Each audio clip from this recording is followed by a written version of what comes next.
Hi guys, and welcome back to another DrAce video, and today we're going to be playing MotoGP 22. It's now round 4 of our MotoGP 22 series. It's time for Moto 2. It's time for the Circuit of the Americas.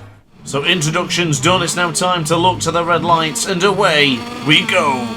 It's a decent start. We've got power setting 3 enabled. We're going to try and get up into the first position, but look at Cambobier. The home cooking is working for the American as he'll dive up in the inside of turn 1 as Grant gets loose on the brakes as we go into the very first corner. A small amount of contact with compatriot Jake Dixon, but now into turn 2. Cameron Bobier, the dream start here in Texas. The man absolutely loving it. Formerly in Moto America, doing the business here right now in Moto 2. Desperate for a first Grand Prix victory, and of course a first podium in this season of our career mode. But now into the left hand side for turn 7. Yes, right, that's right, 7 corners already, and we're not even 40 seconds into the Grand Prix. But now to the left we'll go for turn 8. This is where I feel rather strong, getting onto the rear of Cambobier, launching it to the left hand side, keeping it nice and tight to the apex, but not too tight, and cutting over the corner. But now here we go, we're attacking. Cameron Bobier has yielded the position for the very first time, but Bobier does strike back. The American racing rider, beautiful exit there, but look at the speed he picked up coming out of this corner here. But now onto the long straight, just dropping it down a couple of power settings, because of course extra fuel towards the end of the Grand Prix is certainly something nice to have in the back pocket. But firm on the brakes, we'll go for turn 12. Cambobier with a brilliantly defensive manoeuvre there.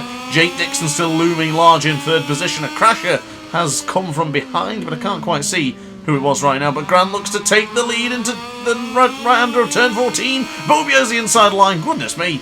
Forcing us wide there. That's a brave manoeuvre, if I do say so myself. But now to the left-hand side, we'll try and pick up the power as we go on to the right here for turn 16. A very difficult right-hander. It's one of those corners that can really catch you off guard, and you can either run it too wide or go too tight. But looks like we didn't do a bad job going into this particular part of the track. But now into the 19th corner for the left-hand side, and really into the slipstream of Bobier's. We're diving the inside, a little bit of a lunge there into the final corner, and this battle is not even started yet. I think this one's going to go even crazier by the end of this Grand Prix. So if you're enjoying the video so far, be sure to hit the like button and consider subscribing, because I think we've got a lot more races just like this one in our near future. But Grant goes to the inside. Oh, that's a cheeky manoeuvre if I ever did see one. Tried to line him up into the first corner, but Bobier still too strong for us right now as we feint a lunge around the outside. That's not going to work this time around as we go to the very difficult section here of left to the right, to the right, to the left, back over once more, almost like we're doing a dance as we now go into turn 6. Really firm on the right hand side here, and get prepared to brake here nice and tight with the apex of 7, running it deep there. Bobier went for my line that I usually try and go for, that tight apex, couldn't quite get in there as Jake Dixon just appeared on the screen momentarily. So now things are starting to calm down ever so slightly. Is Cambobier just pulling the pin somewhat? He's gone really firm on the brakes there, really early as a matter of fact. So we go into turn 11, nice and tight the apex goes Bobier, but Grant with that superior corner speed right onto the rear of the American now as we go into power setting 2. Philip Salach has just overtaken a couple of riders as Jake Dixon has suffered some sort of issue, dropping back down to 7th place, and of course he is the 3rd Brit in the top 8 as of yet. But we're going to try and go round the outside of Bobier here into turn 12, but Bobier just picks me up in the corner. Pick me up and call me discarded, because that's exactly what Bobier did to us there in the 12th corner. But 13, this is where we are really superior. In the qualifying, this is where I made up all of my time. This particular section of track, I just feel really confident with the Boscoscura chassis. Just loving life here on board the MB conveyor speed up machine as we go to the right hand side on the Triumph, as we now keep it in nice and tight into turn 18. Just prepare yourself, just steel yourself for a moment for going into turn 19, because there's definitely an opportunity for a lunge there, but I just don't know when it can materialise. And turn 20, we've been much stronger than Bobier, but Bobier, smart positioning there in the middle of the track. Can't really go for a lunge when it's going up on the inside for that sort of part of the track. Got distracted there, I didn't think the heart rate monitor was working, but it's still moving. It's just up to 95, which is not too bad for me at this stage of the Grand Prix. Usually it's much higher than that, but we're going to try and go around the outside of the American for the 3rd time of asking, and to the 3rd entry on this 3rd lap here into turn 1, but Cambobier will not yield the position. Power setting 3 is still getting used as we try a lunge. It's not going to quite happen, but Beaubier has sort of messed the corner up there after getting punted ever so slightly, and that has cost him. Has Beaubier yielded the position for the first and only time that he's actually lost it and hasn't been able to retain it? So this is it then. Do we have the speed? Do we have the potential? And do we have the confidence to pull away from the American? 0.5 of a second, 0.6 of a second. Navarro has just... Oh, they're doing battle. Navarro did temporarily get ahead of Beaubier, but Beaubier has now decided to start the attack once again. But that gap is improving. It's up to almost a second. You've seen on the timing screen, see on the top left-hand side of the screen. But now it's time for Power Setting 3. No chance for Power Setting 2 on this back straight, because we'll have absolutely no chance. For some reason, Power Setting 2 in this category in Moto 2, it's really slow. So just be very careful if you do want to try and use Power Setting 2 to save on the fuel. But now coming out to turn 12, pretty nice entry, if I do say so myself. There has been another crasher behind. Can't quite see who it was, but Navarro has slipped back a couple of positions as we're pretty much living the good life here up in the top positions. We're now going to turn 15, a little bit wide in Power Setting 2, and Beaubier will probably cut down the deficit, but by how much? 0.3 of a second, 2.5 of a second. It's still oscillating between those couple of tenths, but for now, Power Setting 2 just trying to keep as much fuel in the tank just in case. But we made a mistake into 19. That is the first mistake from the DrAce in this one. Grant's first mistake since the practice where I crashed going into turn 3 and 4. But now we're on the back foot. We went from being the top, leading the race, loving life, to now battling with compatriots Sam Lowes and Jake Dixon behind. But we're going to try and regain the position on the brakes going into turn 1, pushing the American wide ever so slightly, running it relatively deep. Beaubier fights back. Beautiful manoeuvre from the American as Sam Lowes tries to go up on the inside. Of course, he's getting a little bit out of shape. I think he got caught on the rumble strip there, actually, as a matter of fact. Jake Dixon taking over the position from third spot. So now into the left-hander. Sam Lowes has dropped dramatically. He's down to 6th position, so a potential podium for the Brit has gone a little bit wayward as of yet. But now Dixon getting involved around the outside. Oh, massive contact from Jorge Navarro gives us a big punt up the rear as Beaubier is now under some serious threat from not just one, but two, and quite possibly even more. I don't dare look behind me, getting out of shape there onto the left-hand side. Goodness me, this one is brewing up quite nicely. It's simmering, ladies and gentlemen, as Sam Lowes tries a move, as we also go for the move on Hayagora. And oh my goodness, this is the penultimate lap, ladies and gentlemen, and we've dropped down to 5th with even 6th place there. Contact to Hayagora. Gesticulation for both riders. They weren't happy with that bit of contact on the back straight, but I guess there's not much we can do about it now.